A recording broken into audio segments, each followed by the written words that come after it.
Bonjour, vous allez nous expliquer exactement ce que c'est que le SNITEM. Vous allez nous redonner votre nom s'il vous plaît et votre prénom et vous allez l'épeler pour la caméra.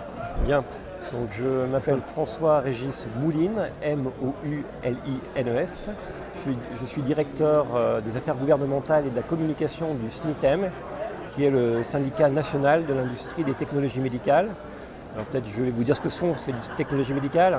Ce sont ce qu'on appelle des dispositifs médicaux, c'est-à-dire pour le dire simplement, ça va de la seringue à l'IRM, en passant par tout ce qui est dispositifs implantables en cardiologie, comme les défibrillateurs cardiaques implantables, ou dans le domaine des implants de réflexion de parois, dans le domaine de l'orthopédie, dans le domaine des pansements, la télémédecine.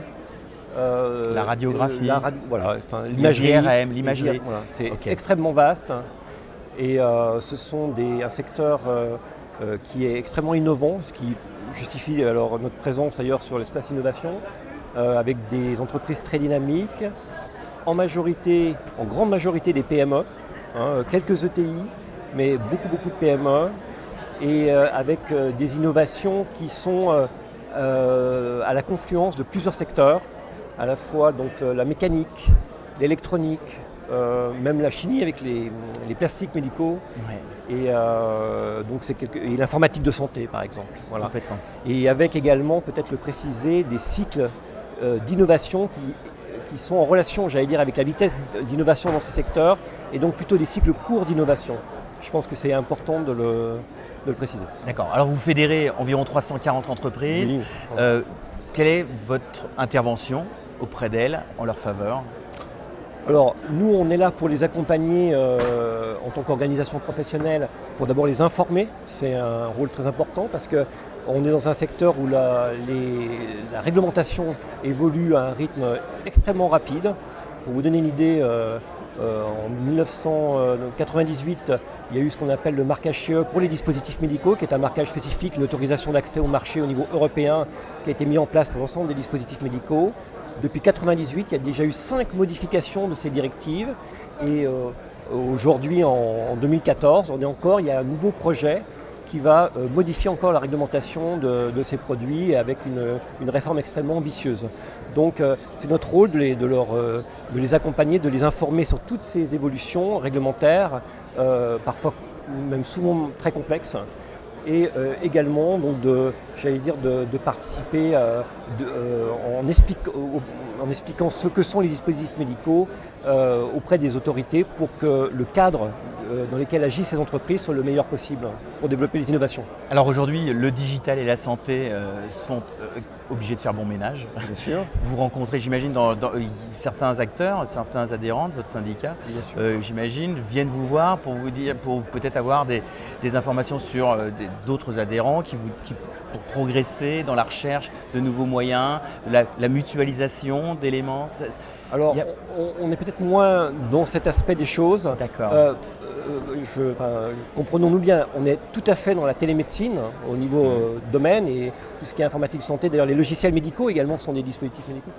Mais le syndicat n'est pas là pour, permettre à des synergies ou des industriels entre acteurs. Ce n'est pas vraiment son premier rôle premier. On n'est pas là pour si vous voulez, générer un flux de business en tant que tel entre adhérents ou entre acteurs, mais on est là pour accompagner tous les entreprises, encore une fois, pour qu'elles comprennent bien les aspects réglementaires dans lesquels elles nagent au quotidien et pour que, encore une fois, le cadre juridique et économique soit le meilleur possible pour elles. Voilà, d'accord.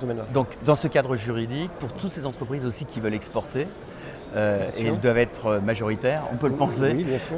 Vous intervenez aussi, vous êtes capable d'avoir des réponses juridiques sur l'international. Bien sûr, on les accompagne également donc, dans ces aspects d'exportation qui, pour beaucoup de ces entreprises, encore une fois, ils sont extrêmement importants parce que, si vous voulez, lorsque un certain nombre d'entreprises attendent un certain délai qui parfois est très long, avant de pouvoir être prises en charge, y compris sur le sol français, et l'export devient leur seul moyen de subsister, alors qu'elles ont des produits extrêmement innovants, et le seul moyen de subsister dans l'attente de pouvoir être prises en charge dans le propre pays. Ce qui d'ailleurs est parfois un peu compliqué parce que quand vous n'êtes pas pris en charge dans votre pays et que vous faites des choses plutôt intéressantes en termes d'innovation, à l'étranger, on peut parfois vous demander effectivement mais pourquoi vous n'êtes pas pris en charge dans votre pays alors que c'était extrêmement innovant. Et là, la difficulté, c'est effectivement le fait que les délais d'évaluation sont parfois longs, souvent longs et trop longs en fait en réalité, et avec des process pour arriver à une prise en charge qui sont extrêmement complexes. Donc il faut travailler, il faut qu'il y ait un véritable, pour reprendre une phrase célèbre, un véritable choc de simplification dans ce domaine pour faire en sorte que toutes ces entreprises, et encore une fois en France on a des atouts là-dessus, puissent innover alors il semble qu'on aille vers cela, cette simplification, que l'ensemble des fédérations, les syndicats sont tous d'accord pour dire aux autorités il faut une simplification. C'est un passage obligé pour donner de l'air aux entreprises françaises. C'est indispensable, c'est juste indispensable. Je pense qu'encore une fois, tout le monde le reconnaît, on a des atouts dans le domaine de la santé, la France est vraiment c'est un terreau d'excellence en termes médicaux, on a des infrastructures qui sont bonnes, on a des chercheurs, on a des médecins extrêmement compétents, on a des entreprises qui inventent des produits et plein de PME, de start-up. Maintenant, il faut absolument que ces entreprises puissent avoir de la visibilité et puissent se développer dans un univers qui soit simplifié. Vous estimez, vous, syndicat, qu'il y a un énorme potentiel à exploiter rapidement et c'est pour ça que les décisions doivent être prises?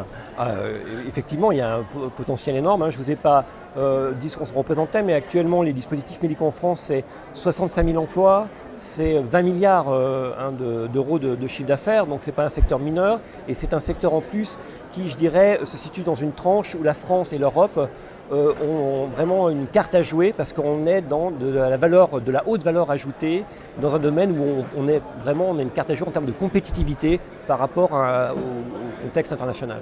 Donc en clair, il ne manque pas grand-chose pour que les énergies se libèrent. Oui. Et Exactement. vous avez, l'intention, là, dans les mois qui viennent, de mettre tout en œuvre? Nous, dans les mois qui viennent, et puis j'allais dire au quotidien, à notre niveau. Vous sentez que les choses bougent? Il y a des choses qui bougent, qui sont intéressantes. J'en citerai deux, par exemple, dans notre domaine.